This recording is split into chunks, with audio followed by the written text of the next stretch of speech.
in 2005. She's also a member of the California State K through 12 Civic Education Task Force Advisory Board. Cheryl has served as a board member for the Pleasanton Partnership in Education Foundation and is a member of the California Civic Learning Task Force Advisory Board and a member of the Teacher Advisory Board for Justice Sandra Day O'Connor's iCivics Foundation. She's a 40-year veteran teacher specializing in high school civics. Cheryl also served on the City Council of Pleasanton, California from 2006 through 2014. She currently serves as state coordinator for the We the People Project Citizen programs provided by the Center for Civic Education. And last June, Cheryl was elected as Area 7 trustee to the Alameda County School Board. Hip hooray. Cheryl. Thank you. And largely, largely the work that I've been able to do is because of volunteers like you. And you all should be patting yourself on the back because this is very, very hard work. And you know that maybe 20% of you are doing it for the 80% who are wondering what the heck is going on in government. And it's hard, it's not easy. People think, they'll call their representative or they'll talk to their city council member on the street and they think they've done their job. And that's not how this works.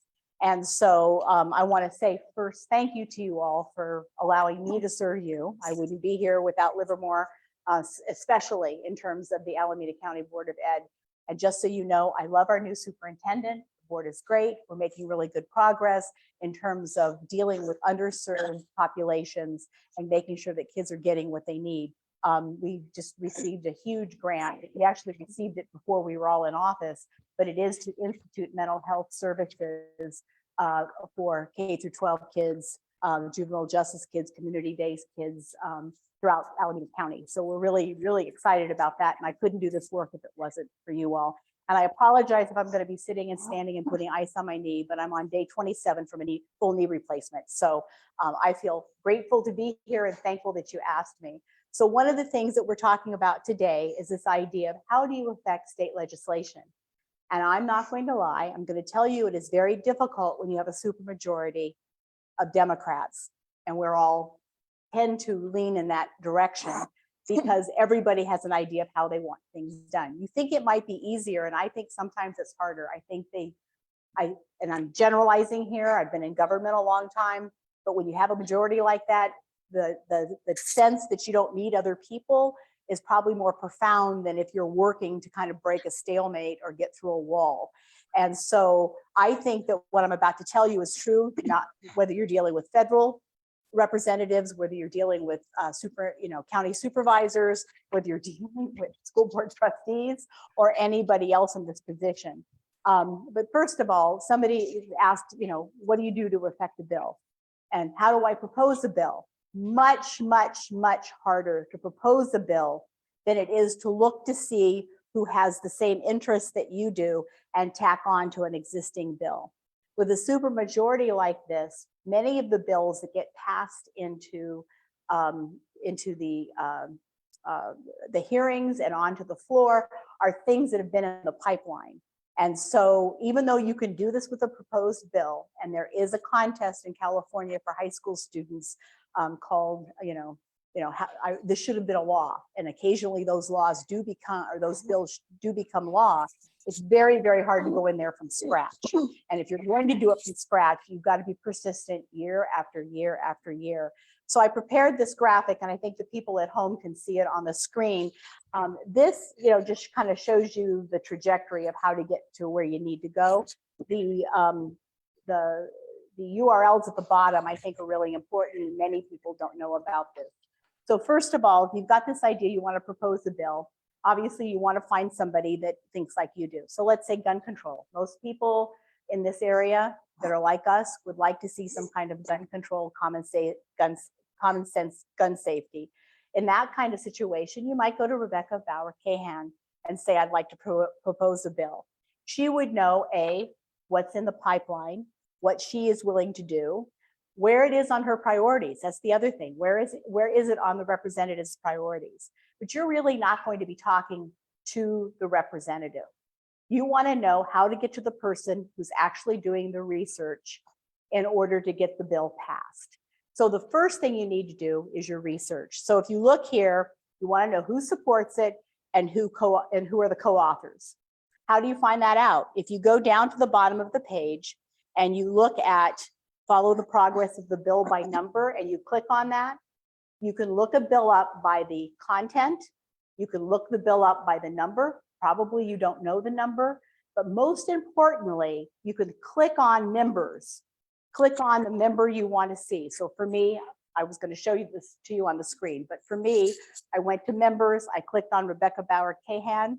She is a workhorse in terms of bills. The list of bills that she has out there and the ones that she's actually gotten passed are amazing. There are people that serve in the legislature that never get anything passed. So she has a list of bills there that she has proposed.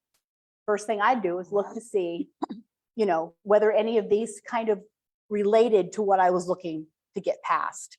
Because again, it's easier to add to an existing bill than it is to make one up from scratch. Madison knew this with the Constitution. They had two conventions. The Annapolis Convention, they went, nobody showed up, nobody wanted to talk, they had no idea what they were doing.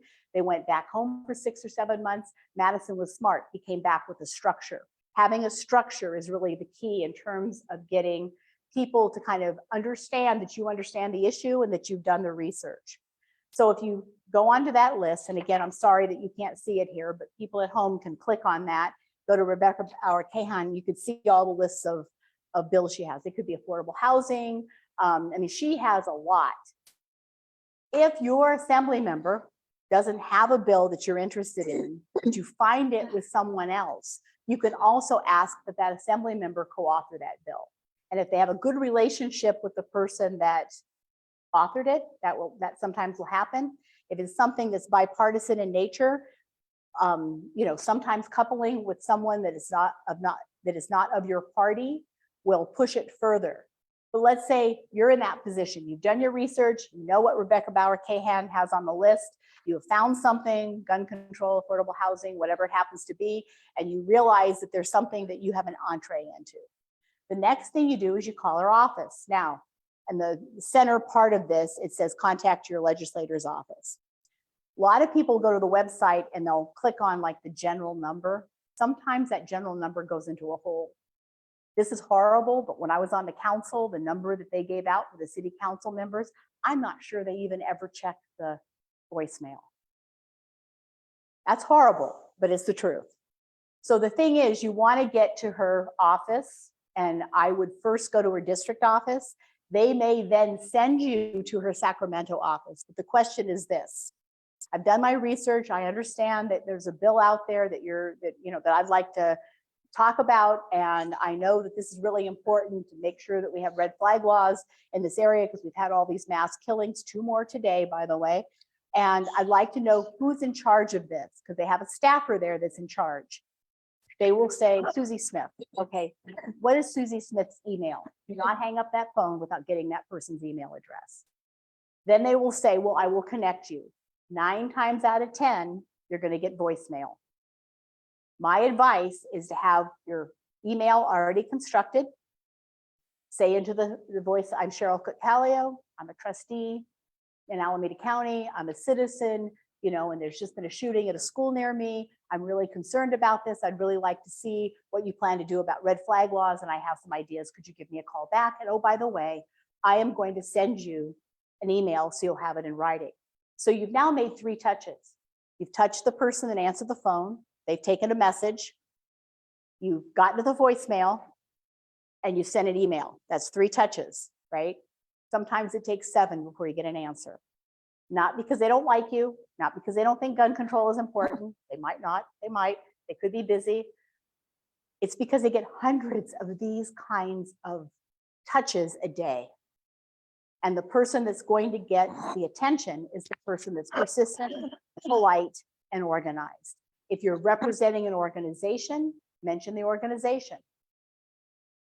But you don't have to be any of that. You can be just Susie Smith, citizen, And I'm worried about this. I don't want my child to have to suffer through this anymore. I want our police department to do something about people, concealed carry, whatever it happens to be. I will tell you that there's a book out there called,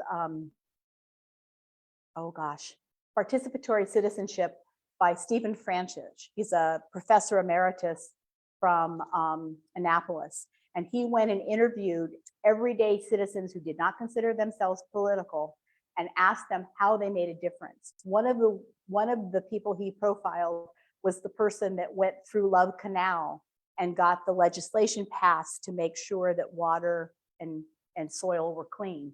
She had no political aspirations, but she noticed that kids in her child's class were dying of cancer. And it just kind of goes through and chronicles how somebody becomes an activist. So, rare cases, you might get a hold of the person on the phone. Be brief, they're busy, tell them you're going to send it to them in writing, send them whatever research you have, and that person will say, thank you very much, I'll let my boss know. The more you can be nice to them, because they get yelled at all the time. Why people think yelling at public officials or public servants or young people that make hardly any money at all is going to get them what they want, I don't know.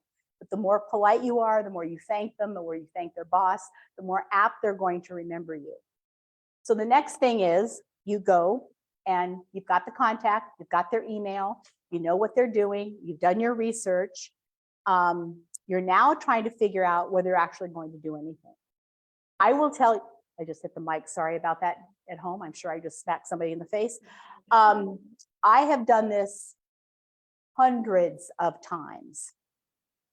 And I will tell you that the very least, somebody gets back to me and says, well, our boss is doing this. They're going to delay it till next year.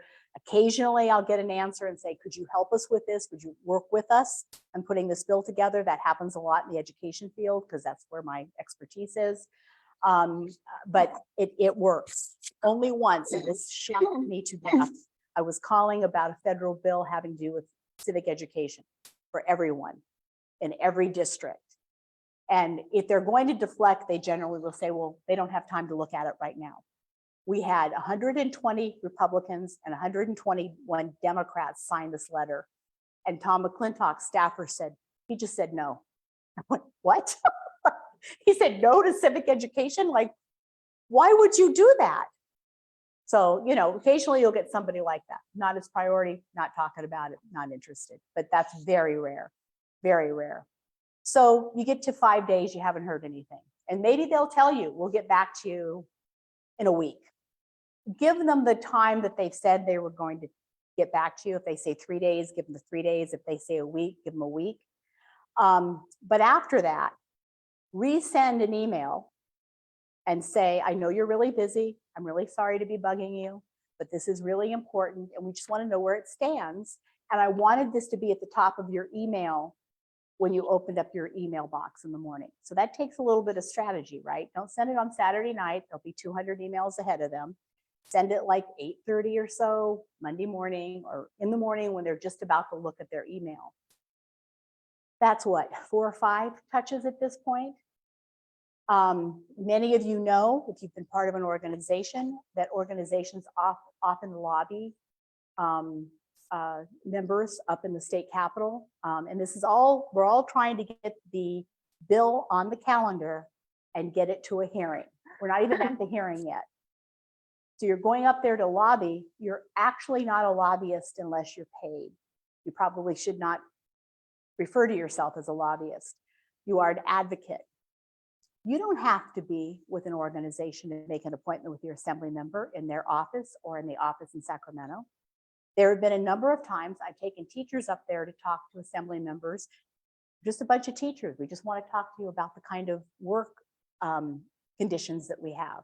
I had Kevin McCarty out of Sacramento say it was the first time ever that he'd had such an organic conversation with a group of teachers, and we could see it reflected in subsequent bills. So you're not going to get everything you want. Nobody gets everything they want. I used to say this, and I say it frequently, is I've never met a politician I agree with 100% of the time, including myself, because oftentimes you're constricted by things that you'd rather not be constricted by. But the idea is to get us as close to that bus stop as we can to where we want to go, right? So once it gets on a calendar, how do you know whether it's been calendared? If you look at the first URL there, it says be cognizant of the legislative calendar. The bills are due like sometime the third week in January. I think this year it was January 20th. That changes, but it's roughly the third week in January. And they then get placed on a calendar for hearings in February. Now, the hearings are frustrating because if you're going to testify at a hearing, you have to be one of the 3 people they've chosen to talk at the table.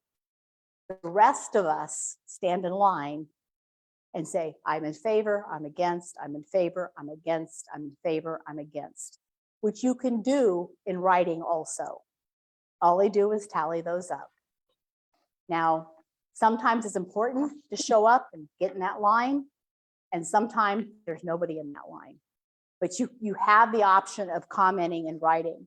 But when you go to this legislative calendar and it tells you that it's been calendared, you can then follow exactly where it is in the process.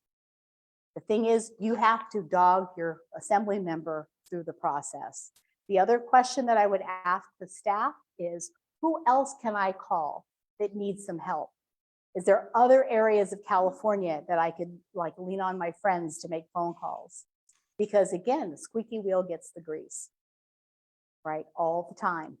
It's hard work. It's not easy. It is frustrating, but that's the way it works. If you look down here on the bottom part, I mentioned about following an email thanking them for their time. You know, you mentioned very kindly that I had served Senator Feinstein on the Judiciary Committee. She had a box in her office. Now, most places aren't this sophisticated, but when that box went to yellow, it meant that they weren't being able to accommodate all the calls that were coming in. When it went to red, everybody in the office that wasn't doing something physically went to a telephone. I am telling you, you got way more help if you were nice to that staffer on the phone. I cannot tell you the number of people who call just to cuss you out.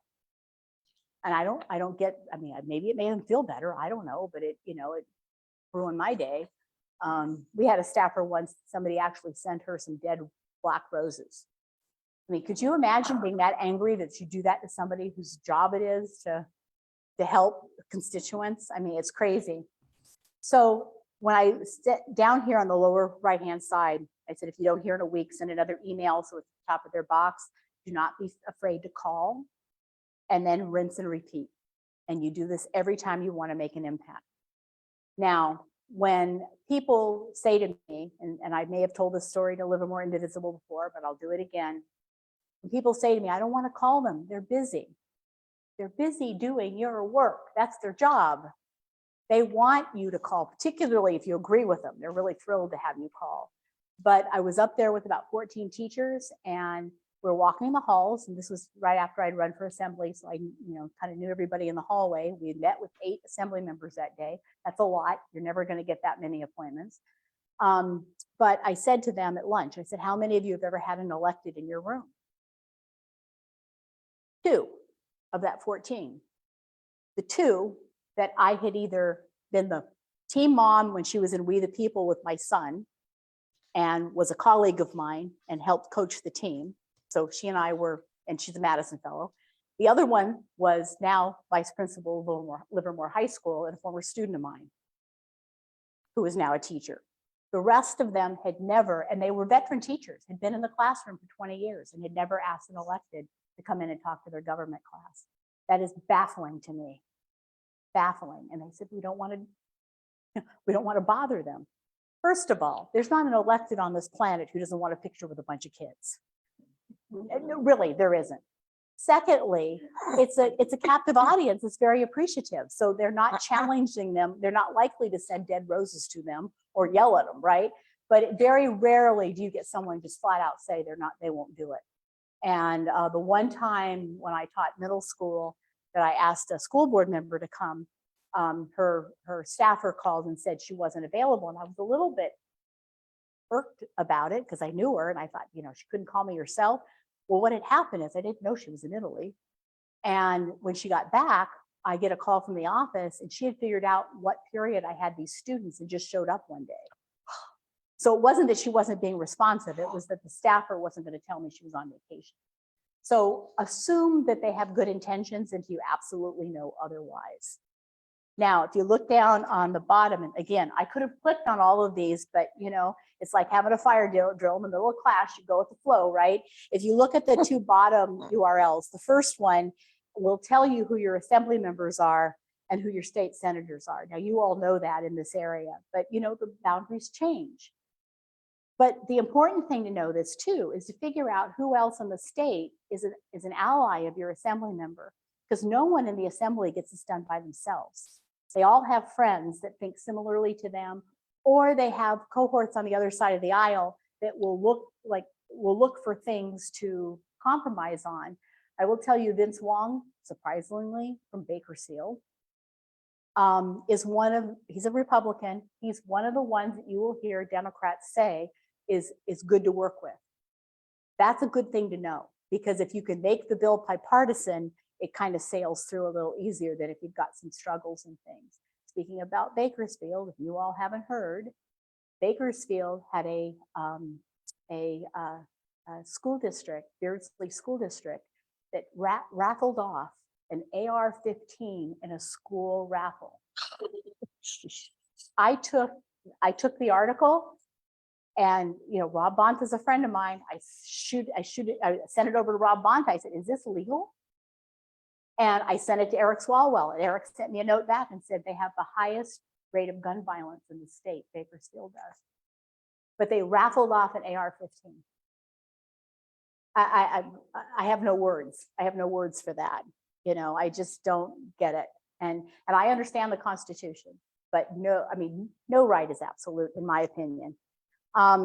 So I'm going to stop for a second. I did put my email down here if you needed to ask any questions, or you know, send me dead roses. I'm only kidding. Don't do that. No. But you have any questions about what I've done or what I've gone through? I don't know where I am on time. I'm close. Any questions? Yes.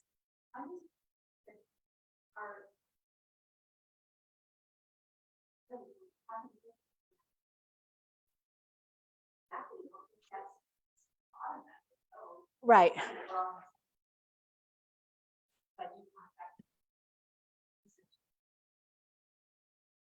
You know, I will also say, and I'll go back, this was a lesson I learned when I was a beginning teacher. And a friend of mine said that for every bad phone call she makes 5 good ones. And I went, well, that sounds like a good idea. So I started doing that. And what I found is that when I had to make a bad phone call, the parents were right on my corner because it had already gotten all over the place that I called for good news. And so I think you could say the same thing about your assembly member. If you call and thank them, you know, or send a note and thank them, I think they appreciate it. The staff knows who the regulars are. And so when somebody that they have respect for that looks at it, I'm sorry, I need to sit, that when you have somebody who's active and they're upset about something and it may not be in your wheelhouse, the fact that they have been in your corner, you know, maybe walked precincts for you, maybe, you know, said thank you, whatever happened, they're more likely to take notice. You know, so I think that we should say thank you, because this is not easy. And, you know, they're faced with how many bills can I get to the hearings, right? And some people will just throw as many as they can on the wall till they stick. Jimmy Gomez, who is currently a Congress member, had one in civic education. I read, and it was something about forcing teachers to make sure kids cite their work. I called up his staffer and I said, did you not have an English class in high school? When were you told not to cite your work? Do you know how insulting this is to teachers? And he was somebody I knew. I didn't start out like, rah, rah, rah, you know, but I kind of went, this is like, are you nuts? And we had a really good conversation, and I ended up testifying in that hearing and help them rewrite the bill with some other organizations throughout the state. And so sometimes when they, you know, it was kind of a throwaway bill because he was running for Congress, and I don't know that he thought that it was going to go anywhere, but it was an important bill. It just needed to be rewritten so it addressed this idea of disinformation, right? And so of course we all learned to cite in high school. That's not the problem. The problem is we're not looking for the citations on our smartphone. So, any other questions? Yes.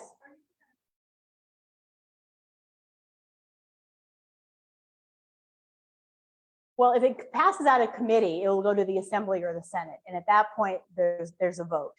And if you're seeing it go out of committee and onto the floor, sometimes it dies in committee. You know, it languishes because there's just too many. I mean, they have to prioritize. But if it gets out of committee and it gets on the floor, then the advocation that you're doing is getting people to vote for it. In which case, the URL that I mentioned, where it shows you who the assembly members are in the state, you know, is important. I will tell you that there are some offices that if you don't have an address in their district, they don't even want to talk to you. And in my work with civic education, I frequently use the fact that I run a program that affects every district in the state. So if you have an in that way, where you can say, I'm part of an organization that is active throughout the state, and this is just my list that I'm calling, generally they'll take your information. So, but once it comes out of committee, a lot of them die in committee, just because they don't have the votes. And again, there's only so many that can go forward. And if you have a duplicate bill, giving the Jimmy Gomez example, he had a bill, and so did Dodd of, I think it's Napa Sonoma area, I think he's in the North Bay. He also had a bill that was similar, and he absorbed some of Jimmy Gomez's bill, and Jimmy's disappeared because he actually won the special election and he was gone. And so that bill didn't progress, but some of the elements of that bill did. And sometimes they'll make deals with each other and things. So, yes. So after the, Mm-hmm. and okay, let's say then it goes to The Senate. Mm-hmm. and does that go into committee? Well, it depends. They do have to reconcile it. It depends on whether or not there's a companion bill in the Senate. I don't think California does what the federal government does. Often the federal government will have two different bills running simultaneously. I'm not saying it doesn't happen, but there might be some adjustments to the bill, and then there's some kind of reconciliation, and then it goes to the governor's desk. But it gets voted on. Yes, yeah, it has to be voted on both houses. I'm sorry. Yes, it has to be voted on in both houses. If the Senate, I mean, usually they're tweaks, and so it's very easy to reconcile it. If they're not, then it has to go back and be voted on again, and that's a really cumbersome, That though, by that time, our job is, I mean, what we're doing doesn't really affect it. Is that how we get a 2-year bill? A 2-year bill often has to do with a couple of things. Sometimes I don't understand why it's a 2-year bill. Maybe because all the research hasn't been done. Sometimes it's because of the what it's going to cost, and the budget might make it a 2-year bill. But usually it's to buy time to garner support and make sure that all the research is done and things like that. And it's a way of not having the bill die. Okay. So, is it when the bill can start in either house? So, the Senate can start a bill, and next to the Senate, we have to go to the Senate. Right? Yes. And then it starts To the Senate. Yes. And also, if there is money involved, then Well, there's a legislative analysis organization that looks at it and see how much it'll cost. And obviously the cost of a bill will determine often whether people will support it or not. And so on the URLs that I gave you, there is a place where you could see the legislative analysis of the bill. But at the point, again, once we're getting to that point, the advocacy work that you all have done, unless you're trying to pressure somebody to either lower the cost of the bill or make sure that it doesn't die, you know, the advocacy work is kind of less than it was before. Just one comment. I sometimes read emails from Cal Matters, and they often talk about legislation that is sort of in the process of happening, but very rarely until it's the end of the cycle do they ever mention the bill number. Mhm. And that's really not helpful for those of us who might be interested in the bill, you Mhm. know. You know, that, I mean, certainly that it may not have been assigned a bill number yet. That could be one thing. But I think that's an observation that I would make to Cal Matters, number one. But number two, if you search by content in that, in the URL that I mentioned that talks about follow the progress of the bill by number, you look, there is a tab where you can search by content also. And if you go on to the members list, if there's a number assigned, it will show up in that list. Okay, it always drove me crazy when I said, well, you know, when 2265 happened, I don't know what 2265 is, give me a hint, you know. But it is very common for them to start referring to it by number. But I will tell you what 2265 is. If you weren't paying attention to Pleasanton politics about 2 months ago, the school district has tried to sell some property and they were wanting to do a combined affordable and market rate housing. The affordable part were for teachers. And it's 2265, I think it's 2265 now that I say it, but it allows you to build at 50 to an acre, which is very, very dense, with no input from your city council if it's teacher housing. But instead of doing that, the school district went to the city and went to the planning commission to see how they could do a hybrid. And they worked it out. So there was a hybrid. They got to the city council, and the city council out of hand refused to entertain it and struck down the units, and which caused a huge outcry. I wrote a letter to the editor, and the next meeting they reversed themselves. So there. So yeah, so that worked. But I mean, they had already, the school district had already compromised. And I kept saying, you guys have no leverage. They could put 50 to 1 on there and you're done, you know? So knowing the law is important also. Are you looking at me like I should wrap up? Okay, let me follow my own rules for a second about advocation. This has nothing to do with state and everything to do with your area. As was mentioned, I'm part of California We the People from Center for Civic Ed. We won a $11 million grant over the next 3 years to do We the People in grades 4 through 8. 7 of your Livermore teachers have signed up for that, where they'll get free professional development, mentorship, a week-long seminar, and support, you know, throughout. And it matches all the state standards on civic ed. And we don't do civic ed really well in elementary school. These are people that will become you as adults. That's why this is important. We don't have money for high school. And I have an opportunity to take 5 high school teachers if I can pay for it. There is one high school teacher at Livermore High who's already set up her schedule to teach We the People, and I need to raise some money so she can go. So if you all have any hand in that, I have cards that you can take. You can go to my website, donate. 100% of anything that's donated to California We the People go directly to teachers and students. There is no administrative fee at all. If you know of any grants or anything like that, it will cost about $2,400 to send her. I have a $10,000 budget and I'm about 25% done, which means that I have a lot to go. So if you know of any, just thought I'd advocate for civic ed while I was sitting here, you know, because we do not have enough money for civic education. So I'm happy to answer any questions at any time. You can send me an email. Kyoko is going to get the hook out in just a second. Any other questions? Thank you for letting me come. I appreciate it, for your graciousness and for letting me get out of the house for the first time in a month. Oh, one more thing, sorry. We do have some more elementary openings. So if you know an elementary teacher 4 through 8 who's interested in this, I have flyers, and these are free. It's only the high school teacher I have to pay for. So if you know any elementary teachers, let me know. I also have cards, and I'll sit down now. Thank you. Thank you, Cheryl. My pleasure. Okay, so next up, we have Denessa Atiles. She's going to explain the work of California StateStrong. She's a senior regional organizer for Indivisible, and that covers Central Valley and Northern California, Alaska, and Hawaii.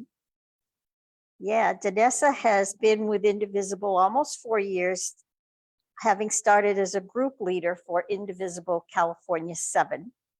She has helped lead our statewide legislative coalition, Indivisible California StateStrong, since its inception in 2018. And so, Denessa.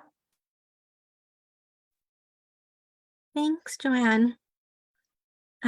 I have a PowerPoint to share, but if I do that, the people in the room won't be able to see it. We have Denessa. Oh, I'm speaking. We have Denessa. Can anybody hear me? I think the people on Zoom can hear me, but maybe the people over there can't hear me. Yeah, I can hear you on Zoom. Okay. Just a minute. Oh, you can hear me, Kyoko, in the room? Okay. So I am going to share my screen. All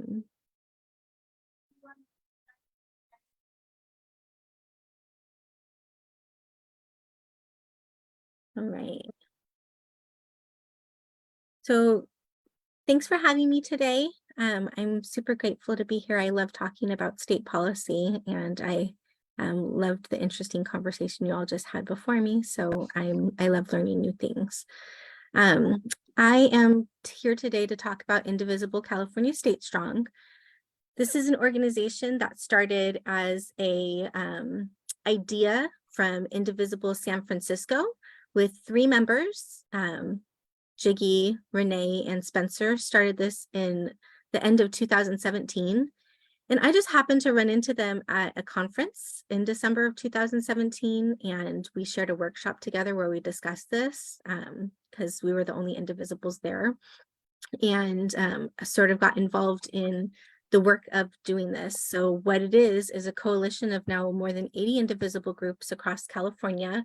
We use our grassroots activism to influence our representatives in the California legislature and to sponsor and support progressive legislation, that's very important, that protects and enhances individual rights, equality and privacy, provides universal quality education and healthcare, enforces corporate responsibility, and protects the climate and environment. That's sort of our mission statement.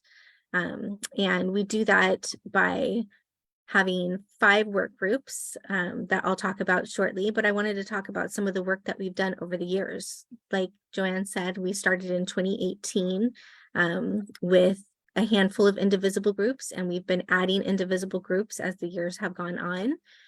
Each year we vote from a list of nominated bills. We vote on which bills we're going to prioritize and work on. And over the years, we've picked up more and more of those to where this year we're working on 24 bills in our 5 work groups. But in the years past, we have had some really great victories that I just wanted to highlight. In 2018 actually was the first and only year that we sponsored our own piece of legislation, which was AB 3131. It was to ensure that police can't purchase or receive military equipment, because why do the police need our military equipment? And unfortunately, it did pass the legislature, but it was vetoed by then Governor Brown. In that year, we also worked on net neutrality, campaign finance reform, and an energy grid bill. And all of these bills got passed, and all but 3131 were signed into law. In 2019, we had 7 victories. So we were having even more victories in the following year.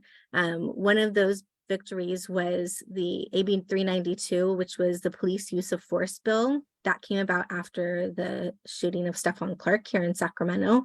And it changed the definition of the use of deadly force in the police handbook so that police can't just shoot people without cause. Another bill we worked on that year was the public banking bill, AB 857. We'll have another public banking bill that we worked on in subsequent years, and our bills tend to build on each other. So we'll work on AB 857 in 2019, and in 2021 we have a victory of having a public banking system being put into place. And then we worked on several other bills that year. Like I said, we had 7 total. In 2019, I don't know what just happened. Oh, okay, sorry about that. In 2020, we ended up having 5 victories. AB 1185 was a great bill that authorized the oversight of the sheriff. Previously, the sheriff had no oversight, and this allows counties to oversee the sheriff department. We also passed the California Racial Justice Act, which allowed race to be considered in whether or not people in their criminal sentencing, whether or not race was considered. We allowed California to manufacture generic medications, regulating corporate homeownership and employer compliance with equal pay.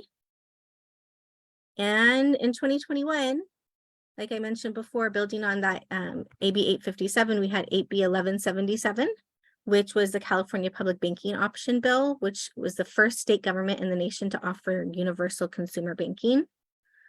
We also had the Silence No More Act, which prohibited the use of NDAs for assault or harassment. SB 586 limited fees to those impacted in the criminal justice system. And then SB 2 allowed for decertification of police officers. California was one of very few states in the nation that didn't allow or didn't have a process or allowance for the decertification of bad police officers, and now we do. And then in 2022, we had so many, I couldn't fit them on just one slide. What I did was I put them on the slides of each of the work groups. We had 13 bills that were signed into law. They included, in our healthcare work group, establishing a statewide website on accessing abortion service, a California reproductive health equity program, which ensured abortion services were available and affordable, and giving workers on strike access to healthcare through the exchange. Our democracy reform work group also passed 3 bills. Excuse me, they passed 4 bills. They passed counting incarcerated people in the district of their last known address, which was important in terms of redistricting at the time. We passed the allowance of the removal of disrupting people from public meetings after a warning, and it defined disruption. That came about actually after groups from Together We Will, Indivisible, Los Gatos had some of their meetings disrupted, and their member and them talked about the disruptions and how it was affecting them, and their member took up that bill. We also passed the Ballot Disclose Act, which allows each measure on the ballot has a short list of supporters and opponents. And then also the Disclosure Clarity Act, which required online ads to disclose the top funder of ads. And our economic justice work group had 1 bill that passed, SCA 2, which eased requirements to build affordable housing. We're building on that this year by working on the Social Housing Act. And I think later on, some people are going to talk about the bills that we are covering this year. Our racial and criminal justice work group passed SB 1106, which prevented record expungement from being denied solely for outstanding restitution. So people wouldn't be able to get their records expunged if they had fines or restitution to pay. And this allowed for them to be able to get that expunged regardless of that. And then also the Keep Family Connected Act allowed youth detention facilities to have free calls. So that was a great bill. And then finally, our climate justice work group had 3 wonderful bills pass as well. The Clean State Fleets Act evaluated zero emission vehicles in fleet when awarding rental car contracts. We addressed programs for zero emission vehicles, and the biggest one was their single-use plastic ban, SB 54, which we worked on for 2 years, and our work group did a tremendous job advocating for that. Okay, so like I said, there are 5 work groups that we have: our economic justice, healthcare, democracy reform, climate justice, and racial and criminal justice. And these 5 work groups work within the purview that's mentioned. they're comprised of volunteers, just like this organization is. We're all volunteers. And we have each volunteer lead a bill. And they'll lead that bill from its introduction all the way through its policy committees, through its appropriation committees, and through the bill vote for both houses.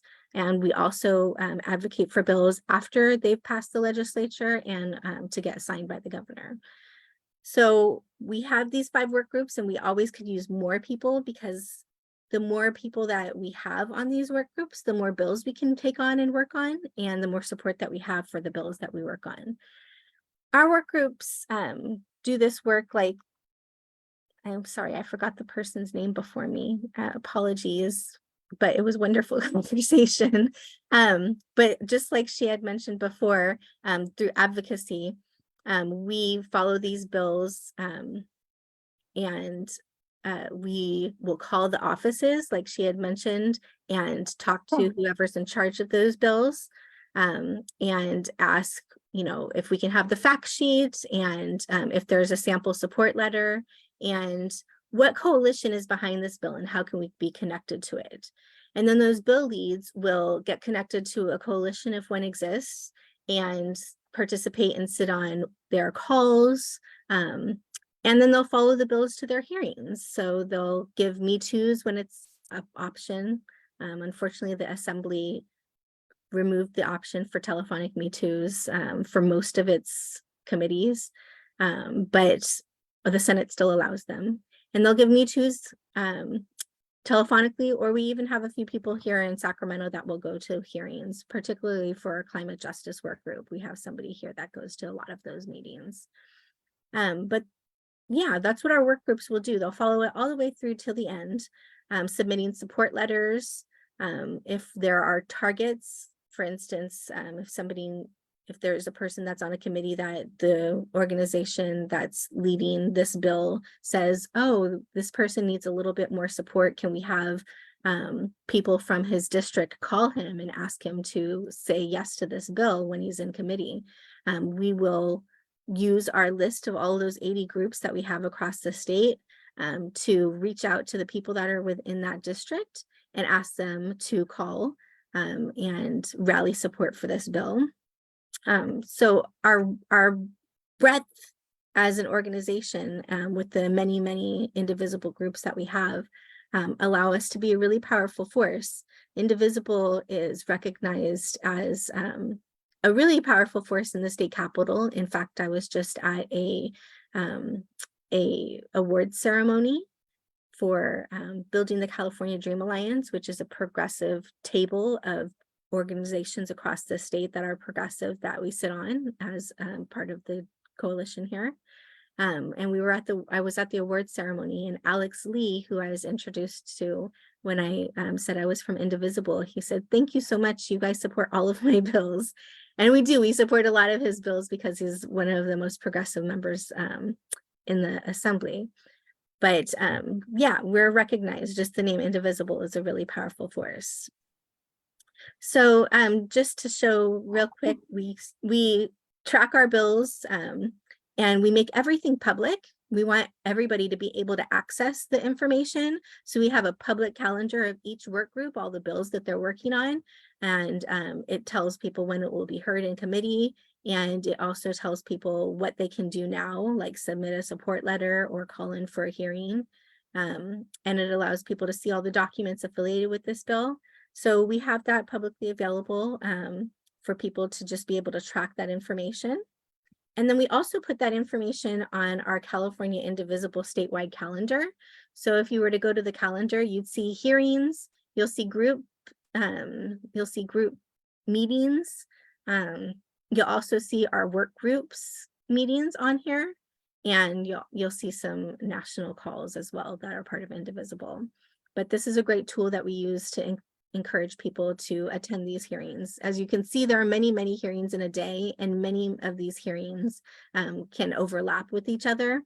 So it's really hard for one person or even 5 people to be able to follow all of these bills, which is why we have the work groups and why we always need more people. Because while one hearing is going on in Senate Public Safety, that at the same time that hearing is also going on in Senate Health, and we need people to be able to go out and cover both of these things. And then finally, I just wanted to end with a photo of us. This was our last lobby day in 2019, where we brought about 40 members from across the state to the state capitol to lobby for our bills in 2019. Last year in 2022, we did have a virtual lobby day, and that's something that we are thinking about doing again for this year, although it's a really big undertaking. We'd love to be able to have an in-person lobby day as well. But that also takes a lot of planning and work, and we need more people on our work groups to be able to help us with that stuff. So if you would like to sign up for a work group, on this final slide here, the very top is to join a work group, and we'll connect you with that work group to get you started with whatever issue area you're interested in. And then you can also find links to everything else that I mentioned, like our statewide calendar, that legislation drive, that bill tracker, and all sorts of other information. So that's all I had for you today. Does anybody have any questions?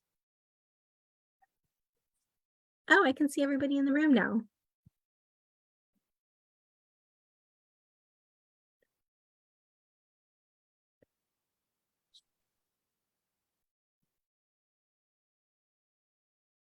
Okay, well, it was wonderful meeting you all today, and thank you for having me.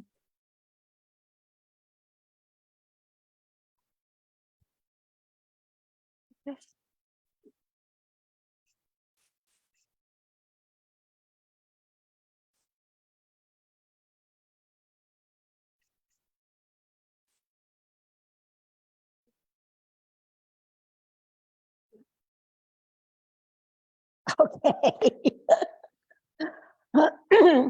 Well, today we have StateStrong representatives from working groups for climate, healthcare, racial justice, and democracy, as well as the executive director of Common Cause and the communications director for Senator Wahab, to explain some of the priority bills at the state level. So first, we have with us Alicia Lauritz, who is a social justice advocate and communications director for California State Senator Aisha Wahab. Alicia's commitment to advocacy and justice work crystallized in the spring of 2017 while she was living in Hayward, California. She became a member of the Hayward Collective, a grassroots group that prioritized equity and justice in Hayward. As a 2019 fellow of the Urban Habitat Boards and Commission Leadership Institute, Alicia gained an understanding of the intertwined nature of the struggles to advance equity in tenants' rights and affordable housing across the San Francisco Bay Area region. Alicia is committed to honest and open communication in pursuit of social justice, and she's especially vocal regarding housing justice. So today she's going to talk to us about the Economic Justice Bill, SB 466. Thank you. Hello, everybody. Thank you for having me. So SB 466 is our Costa-Hawkins reform bill, and it is quite simplistic in that what we are trying to do with SB 466 is simply change the 1995 limitation that currently exists in Costa-Hawkins law and change it to a 15-year rolling period, which means that any new construction would be able to set their own rental rates as long as they're in the preceding 15 years. So if the law was in existence today, for example, anything built in the last 15 years would be exempted. But then once it hits year 16, then any city or jurisdiction that has rent regulation policies and ordinances would have the ability to decide that those units would be covered under their rent regulation ordinances. And so it helps give more local control back to cities and jurisdictions who are looking for ways to further help with displacement, the affordability crisis, and the homeless crisis that we've been seeing for several years now. That is basically SB 466 in a nutshell. I don't know if anyone has questions about it, but I'm happy to answer whatever you all may have.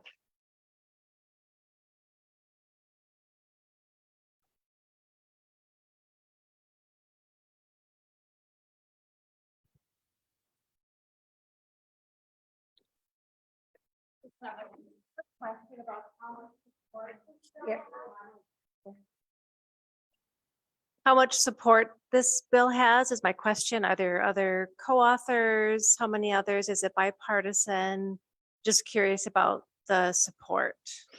We don't presently have any co-authors, but we have a lot of organizations across the state who have sent in letters of support for the bill.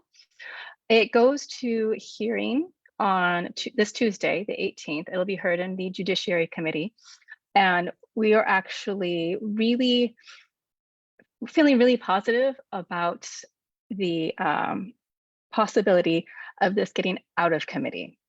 Because of the narrow scope of SB 466, that is the key factor in getting it through committee. We've seen over the years how we've tried, there's been attempts at the ballot to repeal Costa-Hawkins. And we won't go into all the details about how those efforts were not successful, but because we're just taking this one piece of Costa-Hawkins and really like a piece that doesn't serve our communities, it doesn't serve the housing crisis that we're in, it doesn't serve to keep people housed and prevent homelessness. And so we're really transforming the single piece. And that is what's been key to getting other members of the Judiciary Committee to signal support for the bill. Now, anything can change between now and Tuesday, but we're confident about the sort of lay of the land right now and confident about the possibility of it getting out of committee and living to see another day.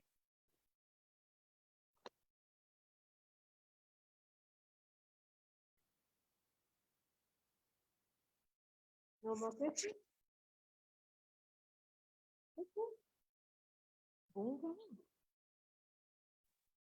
Okay, thanks. Is there any major opposition? Yes, there is.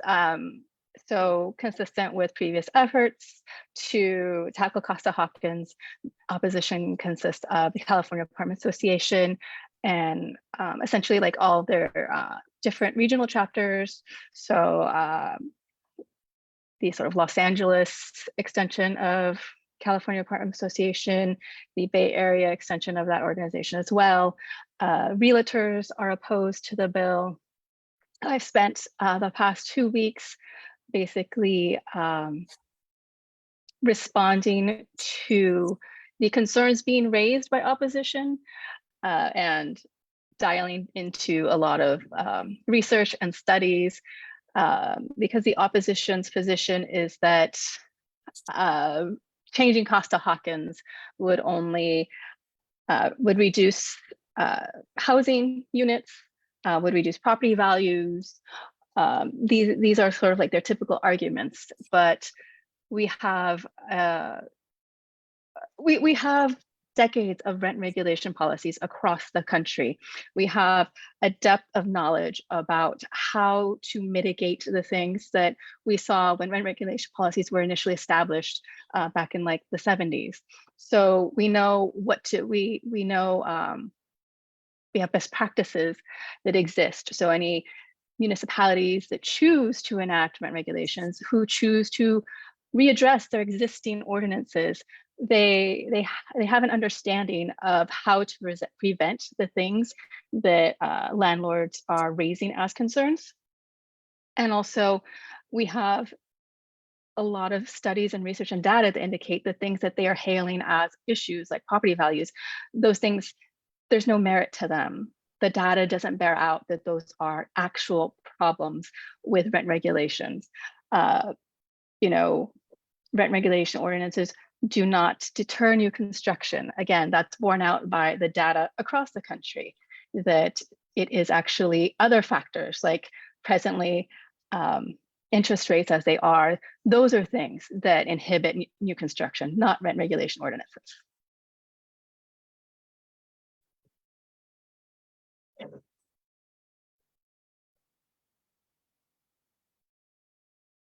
Thank you. I may not know enough about this, so I'm just going to ask the question. In the beginning, you mentioned that basically what it changes is whatever existing time limit there was, that it would change the law to a 15-year rolling period. What does that actually mean in terms of rent control? And, you know, I think a little more context from me would be helpful. Thank you. Sure. So presently, so rent regulation is an umbrella term that encompasses both rent control and rent stabilization ordinances, and they do operate differently. So there's what Costa-Hawkins, as it currently stands, inhibits the ability of local jurisdictions to enact rent stabilization or rent control on anything built after 1995. Additionally, in 1995, when the law was passed, if a jurisdiction already had a rent stabilization or rent control ordinance in existence, it prevented those cities from changing their law. So for example, City of Hayward had a law on the books in 1995 that defined new construction as anything built after 1979. And because of Costa-Hawkins, the City of Hayward has not been able to do any sort of regulation on the units built between 1979 and 1995. So there is 50 years worth of new construction, 45 years worth of construction in the City of Hayward that they cannot regulate. You know, and what this law would do is say, okay, you cannot regulate anything in the last 15 years. And that rolling 15 years means 15 years from the day that we are talking about. So 15 years ago would be 2008, right? If I'm mathing properly. And then next year, 15 years would be 2009. And so that rolling 15 just means that we scoop in a few more units as we progress, that rent regulations can be applied to if cities and jurisdictions have chosen to enact rent regulations. And again, that's really important. We're just giving the option to cities and jurisdictions to make those choices for themselves if they feel that scooping in more units would help stabilize their communities. That's helpful. Thank you very much. You're welcome.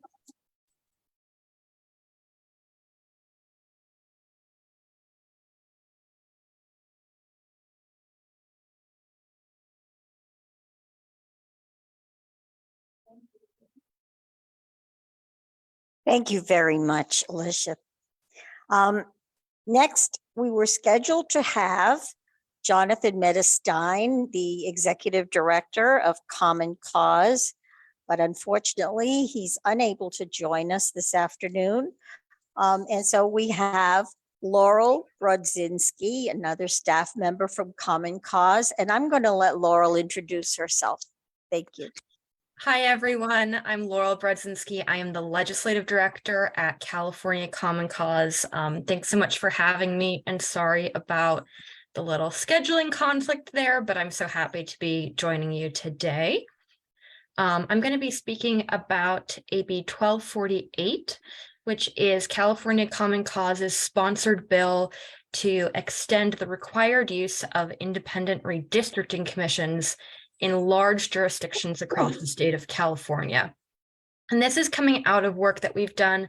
You know, Common Cause has been a strong proponent of independent commissions for a long time, including advocating for the creation of the California Citizens Redistricting Commission at the state level, because we really see it as an inherent conflict of interest when you have incumbent politicians who are responsible for drawing their own districts. You know, of course, they're going to try to protect themselves. And we think that redistricting should really be about putting communities first and empowering diverse voices in the community.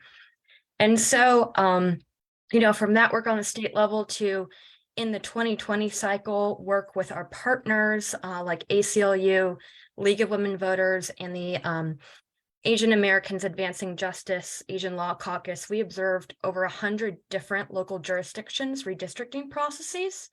And we saw time and time again that the independent redistricting commissions were more fair, more transparent in their processes, had higher public engagement, and generally also resulted in adoption of maps that kept communities whole compared to processes that were led by incumbent politicians.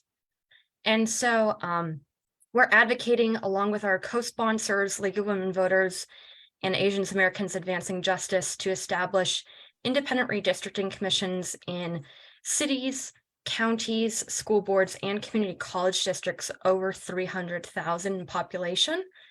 And this is because while we do believe that, you know, any jurisdiction would benefit from an independent commission running their redistricting process, we wanted to be mindful that smaller jurisdictions may have capacity issues to support commissions, as well as the fact that in larger jurisdictions, the redistricting process can be more complicated with overlapping communities of interest and competing needs. And so making sure that that's happening in a transparent process is all the more important. This bill would also institute a ban on ex parte communications, which means making sure that commissioners couldn't be talking to, you know, city council members or other people outside of the public process. And it would instruct the state auditor to help connect applicants who are no longer being considered at the state level with opportunities to serve on the local level to help establish really large, diverse, robust pools of applicants for these commissions.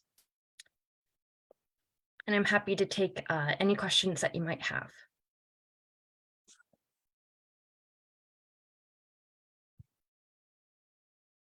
I have a question, or a couple questions actually. How many districts will this impact, cities and you mentioned other jurisdictions, will this impact? And secondly, I don't know how specific the legislation is, but is it modeled after the California Redistricting Commission, or is it a different, because it's a, you know, maybe smaller jurisdictions, it's handled differently? Yeah, so to your first question of how many jurisdictions this would impact, it would impact 22 counties, 14 cities, 10 school districts, and 39 community college districts. Although I will note that in a number of these, there are already going to be independent or advisory commissions set up. There's about 7 counties, for instance, that will have already had independent commissions set up in them for the 2030 cycle, some by legislation, some because they've chosen to do it themselves. For your next question about the structure of the independent commission, the way we've structured the bill is actually giving local jurisdictions the opportunity to create their own structure before 2030, subject to some basic minimum standards, such as conflict of interest rules for potential commissioners, because we wanted to be responsive to uniqueness about different localities, including like how many different districts there may be that may impact how many commissioners you want. So they have until 2030 to basically create one themselves, subject to those minimum standards. And if they fail to do so by the deadline, the bill would put in place a default structure of like 14 commissioners who are chosen through a combination of a randomized process and an intentional process to balance out the diversity of the commission, and set up a whole bunch of administrative requirements like what quorum is needed. And that it does match a little bit of the state model, but more closely matches what's used in counties like Los Angeles and San Diego, as well as what will be used in 2030 for the counties of Riverside, Kern, and Fresno.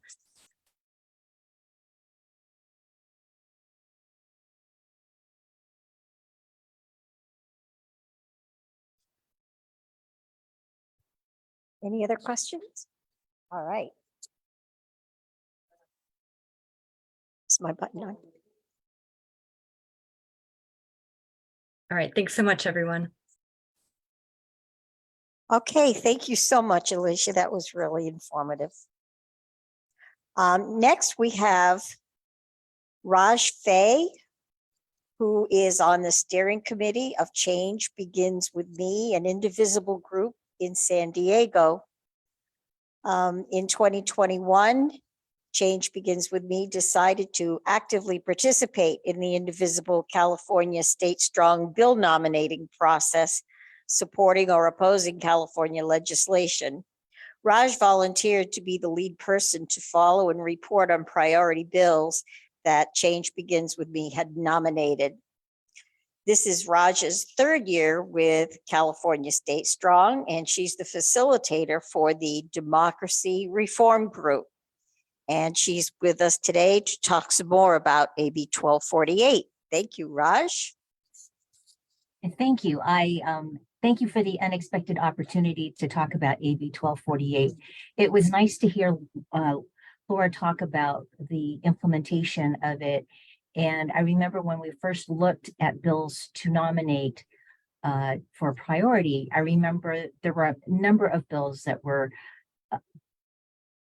found dealing with redistricting. And one of the things that caught my eye about AB 1248 was that it exempted some of the larger jurisdictions. And having now read through it and realizing that some counties like San Diego have already implemented these independent redistricting commissions, and being a San Diego resident, having seen how it works and actually watching that process with the independent commissioners and how they took what communities had to say, did their very best to keep communities intact. It was an arduous process, but it was a transparent process. I didn't envy any of those commissioners. And one of the things that was very interesting about that was they could not take into account the existing positions. So for example, if it meant that, and it was a possibility at one point that my county board of supervisor would be somebody different, someone who I, number one, had not elected, and B, wasn't one I would have probably voted for. It was discouraging on one hand, but encouraging on the other that they took their mandate so seriously. So a bill like AB 1248 to apply across these large jurisdictions would be a great step for us to continue, for us to strengthen our democracy. So thanks for having me here. It's also, I will say that on the 19th, on Wednesday, it is being heard in the Elections Committee. And so if you're able to, we will post it in the Slack, but if you're able to call in for me too, that would be awesome. Thank you. Question?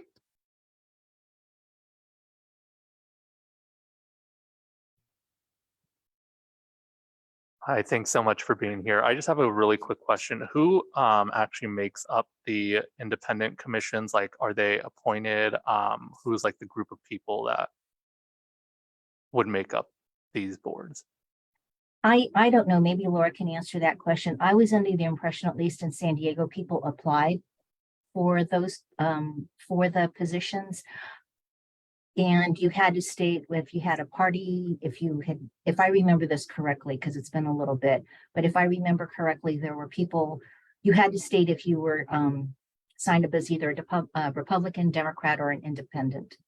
That's what I'm remembering. Laura, do you know anything? Is that the truth? Is that how it would? Is that part of that process?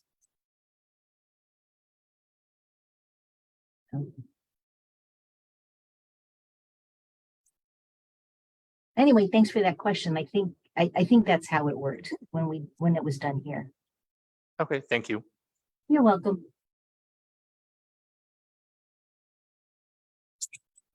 Hey Raj, so I have a question. How did you actually become a working group member and what do you do?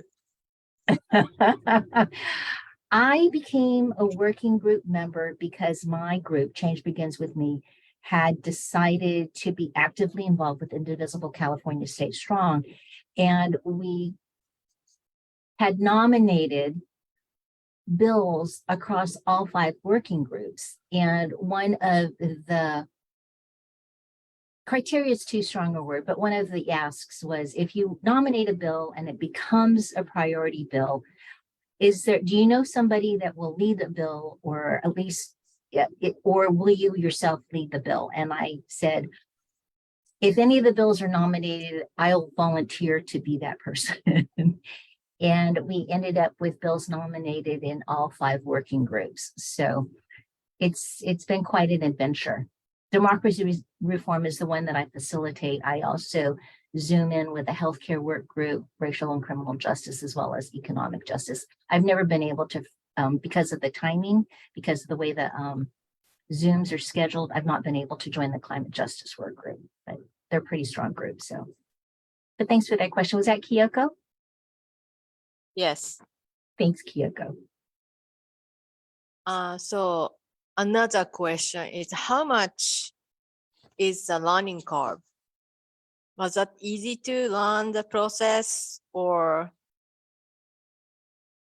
what do you think?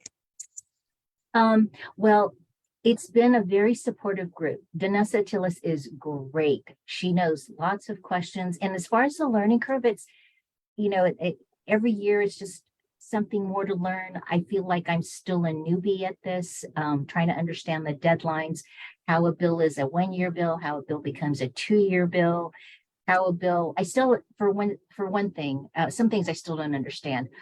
We had a bill, I believe it was in racial and criminal justice last year, that looked like what we wanted happened, but then the bill got something called gut and amended, and I still don't understand what happened. So it's actually fairly simple to learn. And because I think we've had such strong leadership in the Indivisible California StateStrong work group, and Denessa Atiles has so much to do with that. So, so I'm still learning, but it's not that much of a learning curve. It's just, you start to get passionate about these bills. I am seeing some familiar faces, and I know that when you find a bill and you like a bill or really oppose a bill, I see so much passion, the kind of passion that I would see with parents and their kids and advocating for their kids. So something very similar. One more question. Yeah, you bet. Ballpark, how long do you think you spend working on this? In a week, in a day? Some days are definitely more than others. For some reason, I don't know why, but I get hooked into committee hearings, and I will join a committee hearing because there's a bill that I'm interested in, but then all the other bills I find very interesting. But really, if I took it is one of the things that just fascinates me. But it probably takes me maybe a couple hours a week while the bills are active. Like right now, and actually the bills that I'm leading, most of them are Assembly Member Bryan bills. This includes AB 1248, AB 93, which I co-lead with Leslie Rose, and ACA 4, AB 1595. So maybe 1 to 2 hours for each bill. Okay, thank you. Thank you. I just have one more question about the San Diego redistricting. Sure. You mentioned that there was a possibility at one point that your representative was going to change. I was just curious, how different were the lines drawn from what it was before in using the independent redistricting process? Oh, I don't know the answer to that question. I'm going to say, since I'm also a San Diego person, that they changed quite a bit. Our council district, our city council district changed a lot. And, but Raj was right. And I remember going that process and trying to decide, well, would I want to do this? And the answer was no. But I think they did do a good job. And even though I'm not pleased that I don't have the same city council member, I can appreciate why they did it the way they did it. And, you know, it's never perfect, but it did give more representation to part of San Diego that was not represented on the council before Mira Mesa. So Thank Thanks, you. Nancy.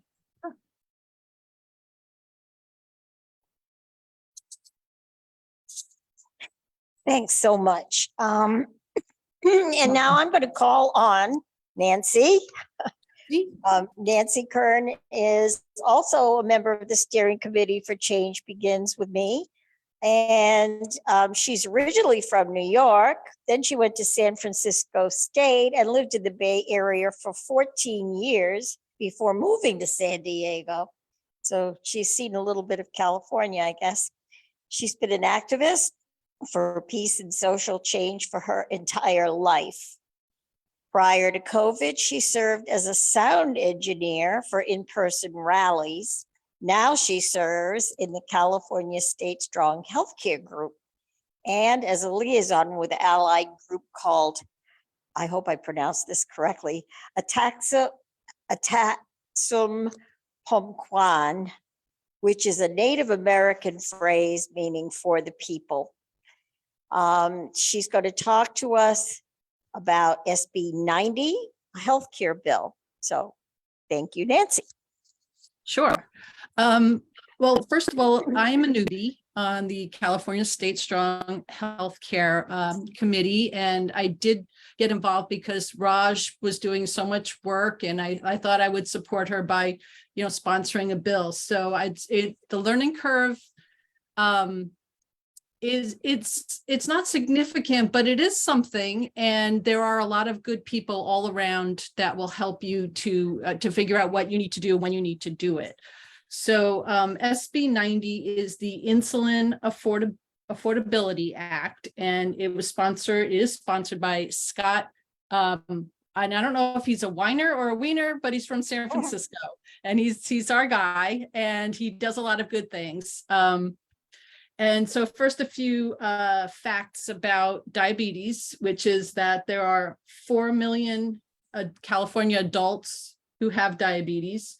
263,000 people are diagnosed with type 1 each year.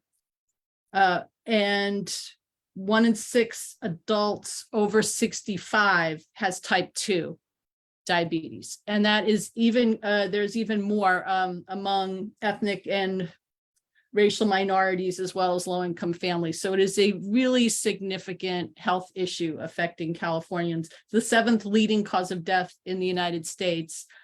And 1 in 4 people who use insulin report that they underuse due to the high cost of insulin. And that is just simply unacceptable. So there are several things I'm sure you've heard. Some of the Eli Lilly came out with some proposals about getting the price of insulin down, and Gavin Newsom is now talking about the California producing insulin. And this bill, the Insulin Affordability Act, it targets specifically how insurance companies, it prohibits insurance companies from counting your insulin towards your deductible. So if you have a high deductible of, like, say, $2,000, it lowers that so that it's only $35 a month. Okay, so what happens is, so, you know, with health insurance, you have to reach your deductible. So you could be paying your $50 a month or $95 a month forever, and you'll never get to your copay on your insulin. And so this takes it out of your deductible and goes right to your copay. So it's, the hope is that it'll become more affordable. And there was supposed to be a hearing on the 12th, and now it's on the 19th of April in the Health Committee in the Senate. I did submit a letter in support to the Senate and to that committee. And how I did that was there's a sample letter that the Senator's office puts up, and I individualized it to our group, to Indivisible, and then I sent it to Denessa and she uploaded it, it's submitted. So anyone else can also submit, your group can submit a letter to Denessa and she will submit it as well on your behalf. And this is one of the sponsors is the American Diabetes Association, so they are on board with this. This is a complicated issue because there's a lot of piecemeal things going on. So I hope in the coming days I'll understand more how this fits in with the governor's plan and the pharmaceutical company's plan. But as of right now, I don't see anything wrong with creating, changing the way health insurance views insulin costs. And if you have any questions, I will try to answer them. I also have fact sheets that we received from the senator's office. I have a question. My son has type 1 diabetes. He's had it. He is 18. He's had it since he was 1.5 years old. So we've had to buy a lot of insulin for him. So I was wondering, but we've had good insurance. So the $35 is a cap on, that's the maximum amount that can be charged. And is that per type of insulin? Because my son gets 2 types every month that he has to take every day. This is why it's very complicated, because the bill itself says $35 for a 30-day supply. That's what it says. So, it doesn't go into those particulars, because I know, because my niece also has diabetes, which is what, why I was interested in learning more about this bill and how they're going to, handle this. So, there's a your previous presenter discussed ledge info, and that's what we use to read the bill. You can read the text of the bill. So it talks about a lot of different things. I don't think it talks about the different types of insulin. I think it just says it says a prescription drug product that contains insulin and is used to control blood glucose levels. So I don't think it talks about using different kinds. I will say that it talks about pumps, but it doesn't talk about like the implanted electronic testing. It doesn't cover that, which, I don't know, your son uses that, but I know a lot of people, that's the future, and it's not covered at all. Yeah. So I need there's to be on this work group so I can learn more about it. Advocate for it. There's a lot of important details that are left out of the discussion about diabetes. And I read Eli Lilly's, they had a press release about how they were going to lower insulin to $35 a month for people. And it talked about what the different kinds of insulin. It was like the old style that you could inject. And I know that people use a pump now very often, and that's a different kind. And so there's definitely a lot of details here that I don't think this necessarily covers, but I hope to find out more about that in the coming weeks. When does your work group meet? Tuesdays at 5 o'clock Okay, thank you. on Zoom. Yeah, you're welcome to put your email in contact Denessa, and she will hook you up with the person who runs the group. yeah, you would certainly be welcome. I would welcome a co sponsor for this bill. Great. Yeah. Thanks, Raj. Oh, Anybody? I just wanted to let folks know that I put in a link to how to join a work, to actually join a work group in CAS. So thank you for asking, and I know we'd love to have you.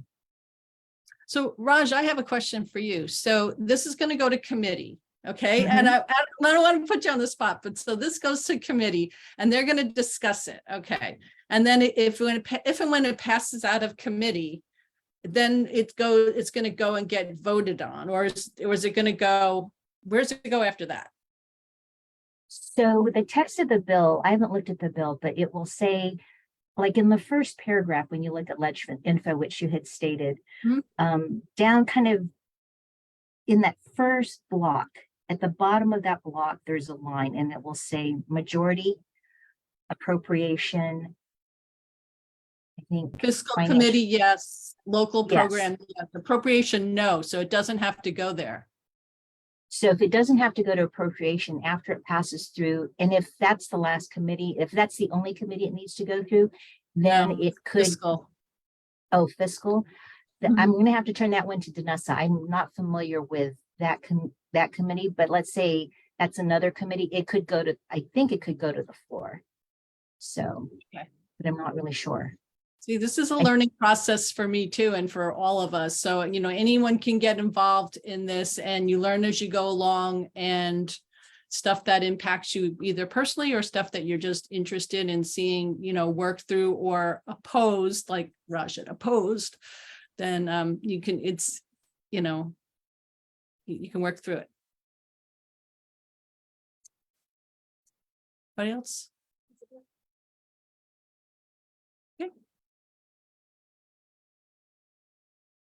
Okay, well, thank you, Nancy. That was really helpful.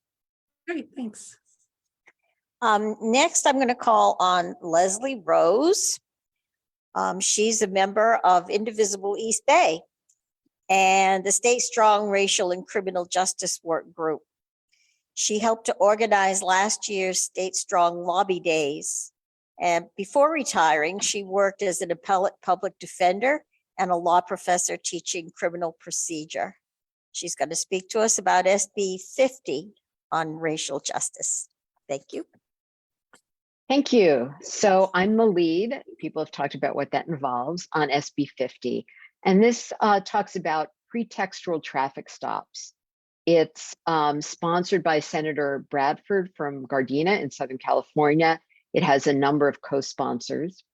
What the bill would do is prohibit police officers from stopping people for low-level, non-safety related traffic offenses. So these are things like expired registration, license plate problems, problems with one brake light being out, tinted windows. It would also apply to bicycles, but it wouldn't apply to commercial vehicles. It would also importantly authorize cities to enforce traffic violations through civilian employees rather than armed officers. And there are a number of cities that are starting to develop programs like this, including Berkeley and Oakland and LA and other parts of the country. It's passed the Public Safety Committee and it will actually be heard in appropriations tomorrow. It's supported by a long list of civil rights groups. It's opposed by law enforcement and prosecutors. And I want to just give you a little background of the legal underpinnings of this, because I think it really helps to understand why it's important and why the current situation is a problem. Under current law, and what we're talking about is US constitutional law, the Fourth Amendment, which prohibits unreasonable search and seizure. So under current law, the police can stop a vehicle if the police have probable cause to believe a traffic violation has occurred. And what that means is that there have to be some specific, and in general, a stop can be made if the police think there's a crime afoot, right? But that means specific facts as opposed to, I have a feeling or just a hunch. In 1996, the US Supreme Court issued a unanimous decision in a very controversial case called Wren, W-H-R-E-N. And that case held that the subjective motivation of the police for the stop doesn't matter as long as there's probable cause for something like a vehicle code violation. So what this means is if there's a police cruiser driving around your town for an hour and they observe, say, 10 cars with vehicle code violations, things that they're not going to stop them for, tinted windows, the lights out, they don't pull any of them over until they see a violation by a car driven by a young Black male. So they pull that car over. That is not a problem legally or constitutionally because there was a vehicle code violation. It doesn't matter that subjectively the police pulled that person over because they have an implicit or explicit bias that believes that people of color commit more crimes, and if they pull that person over, maybe they're going to get to find some drugs or some weapons. So we call it a pretext stop, which basically means using this minor vehicle code violation as an excuse to conduct a more intrusive investigation, right? So these stops, once somebody's stopped, they can be asked for consent to search, which is addressed in actually another criminal bill, or they can search the person. A variety of other things can happen. Now, why is this a problem? And as I mentioned, it allows racial profiling and disparate outcomes. Studies show that not only are people of color stopped more frequently compared to their proportion in the population, they're more likely to be handcuffed, they're more likely to be searched, and they're more likely to have force used against them. So, as you know, being stopped, particularly for Black men, can be frightening and traumatic and dangerous. Studies also show that these stops for minor violations are not effective at crime prevention and that they use up resources that could be spent elsewhere. So those are the key things. The other thing to just the big picture to keep in mind is that a few years ago, the legislature and the governor established the Committee on the Revision of the Penal Code. And every year they issue a report and they make recommendations. This is part of that larger process along with some other bills. So I'm happy to answer any questions. I'll ask this question. So you said that instead of police officers making these stops, it would be a city could use civilians?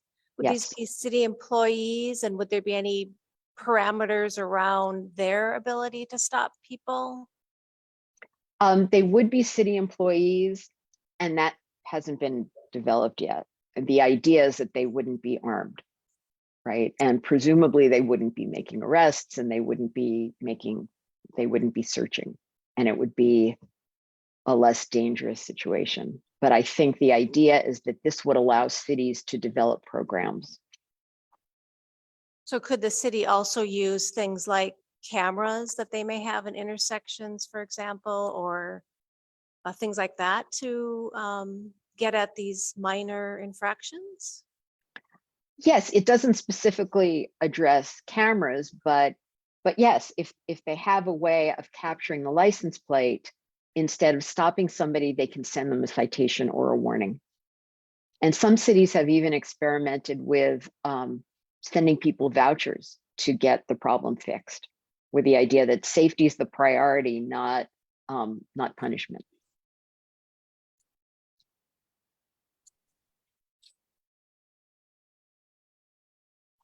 Any online question?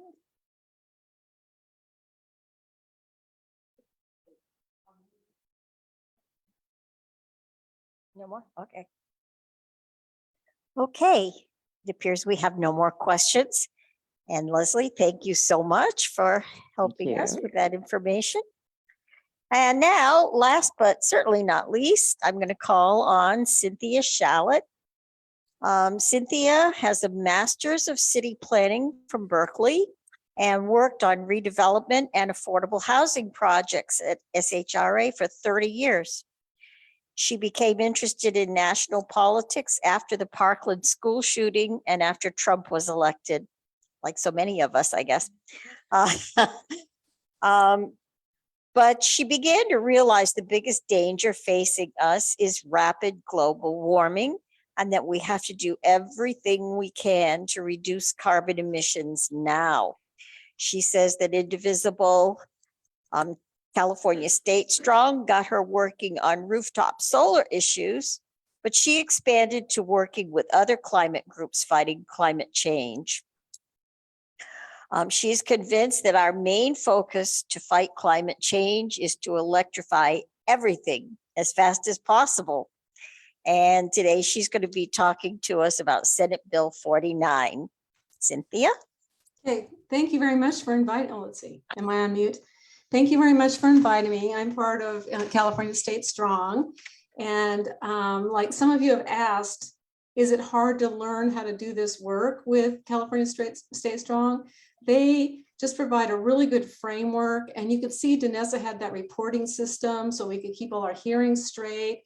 They give us like a toolkit of how to respond and how to talk to legislators, how to write the emails and send out the support letters. So it's really wonderful. So I really do think that climate change is really our most important issue. And I don't know if I can share my screen. Can I, just for a second? Can I share my screen? Yeah, you can. Yeah. Okay, I just want to show this one graph. Where is it? Oh no, let's see. Here we go. Do you see it? It's this chart right here We see it. with an orange line. Okay, so these are the greenhouse gases that have been emitted in California from the year 2000, and the Air Resources Board has marked this on this chart. And you can see this is good news that the greenhouse gas emissions have been reduced. So, but have they been reduced very much? Our goal is to get to half of what they were in 1990 by 2045. Well, look how steep that line is. Pretty steep. So you can see, I just don't know. I mean, I think we have to do everything we can to speed up how to do that. Okay, and I can go out of sharing my screen. How do I get out of there? Stop share. Okay, great. So one of the bills that we're looking at here is to try to increase more rooftop solar. We have a little bit of rooftop solar, but really because we're trying to get everybody to electrify, we're going to need 3 times as much solar as we now have. And one way you can do that is to build it on agricultural land, wilderness territories, and have huge solar farms. There are some problems with that.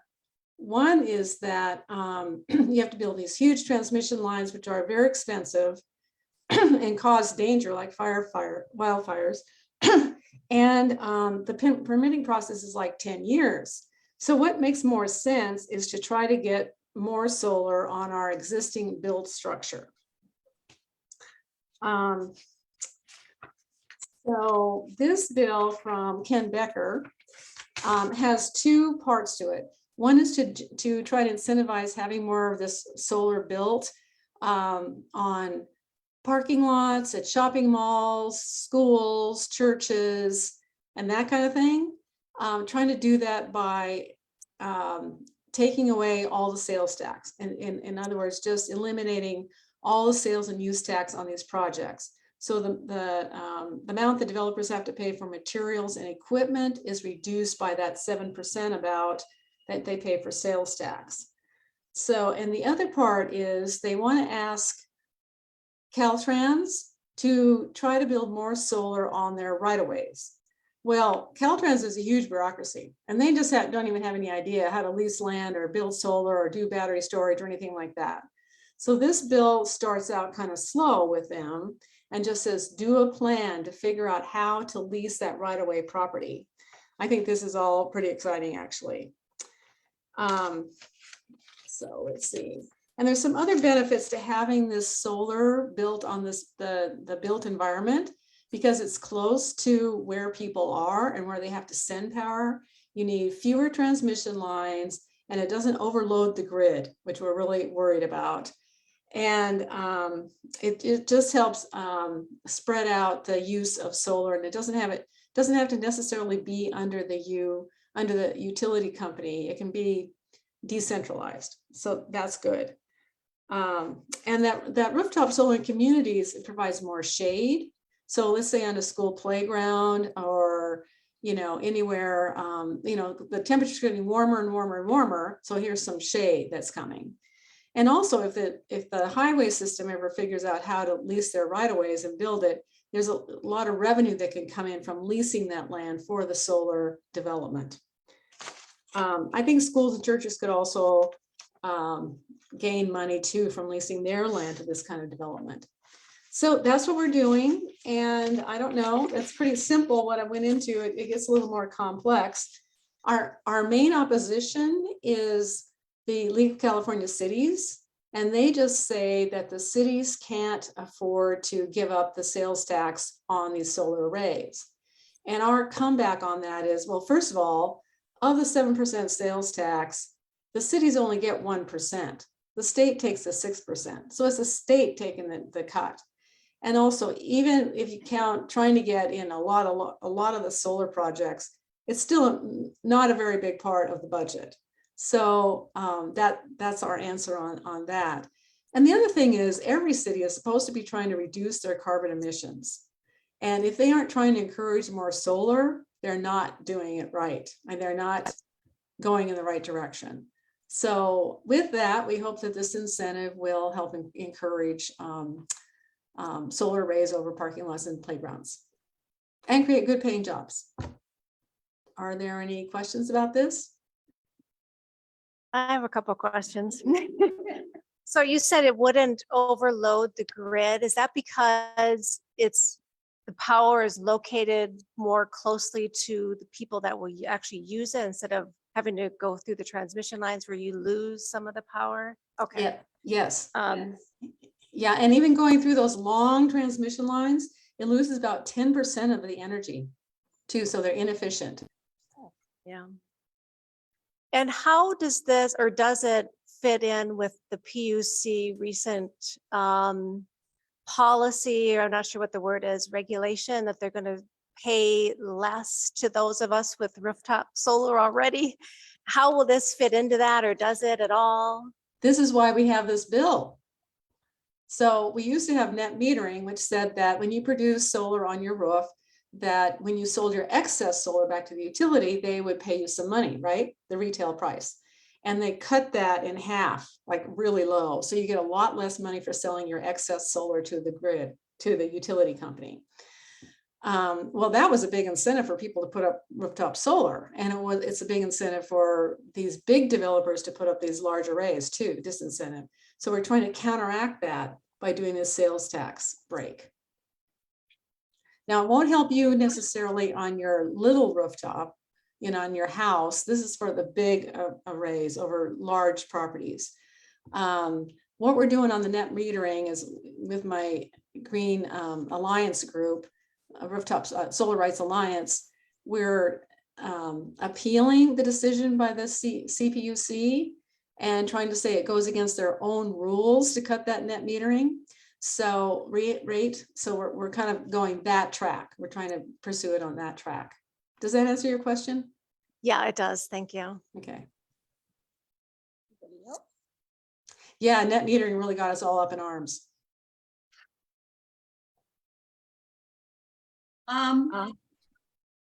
Years ago, this would have been about 1992, a friend and I drove through France, and we saw many, many sound walls that doubled as solar panels.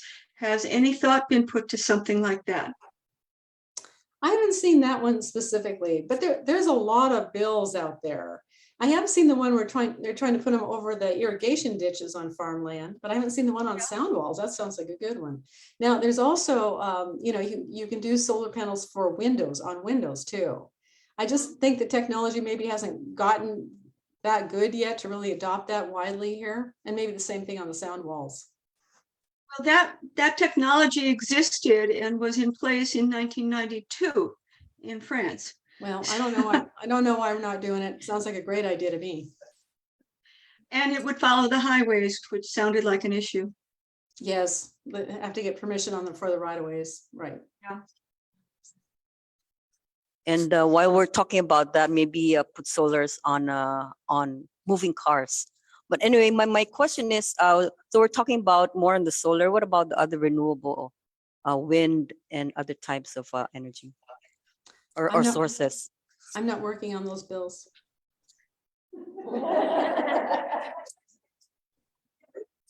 I mean, you know, I just keep sort of a narrow focus. I mean, there's a lot of climate bills out there.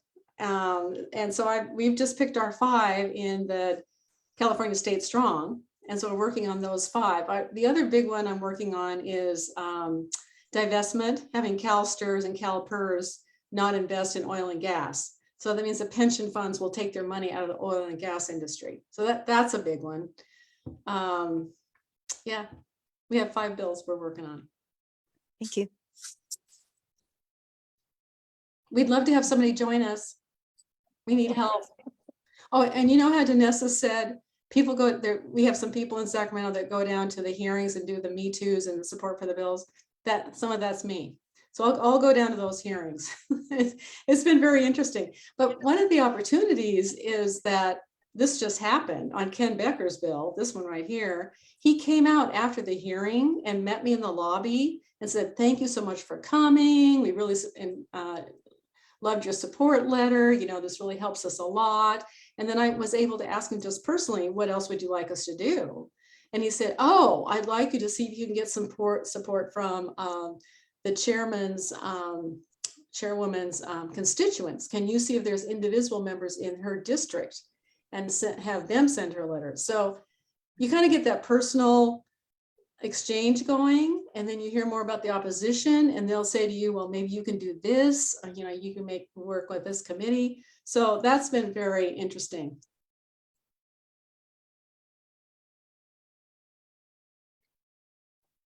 Anybody else online? No, that's pretty awesome.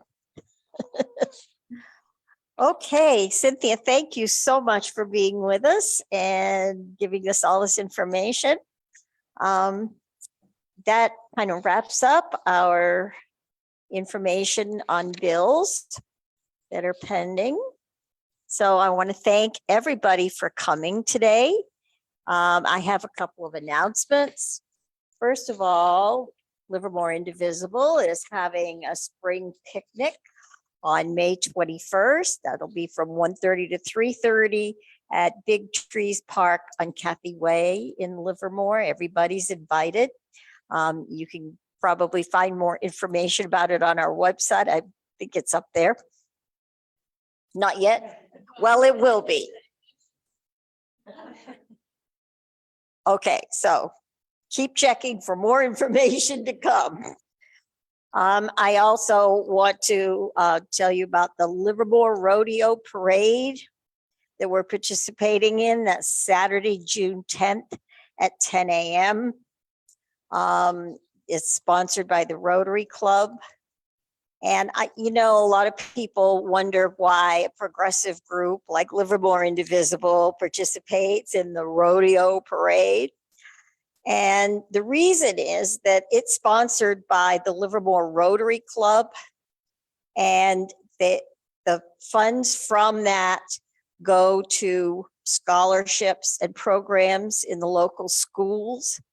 Like right now, the Rotary Club is co-sponsoring the Ambassadors of Compassion program at Junction for K through 8 grades. So we feel that it's a good thing to participate and support the rodeo parade, whether or not you support the rodeo itself. Also, Indivisible National is providing matching funds for us from now through May 31st. And we accept donations in any form, cash or check. You can go to our website and make a donation on the website. Anything you can give will be doubled, and we really appreciate all the help we can get. So again, I want to thank you all for coming.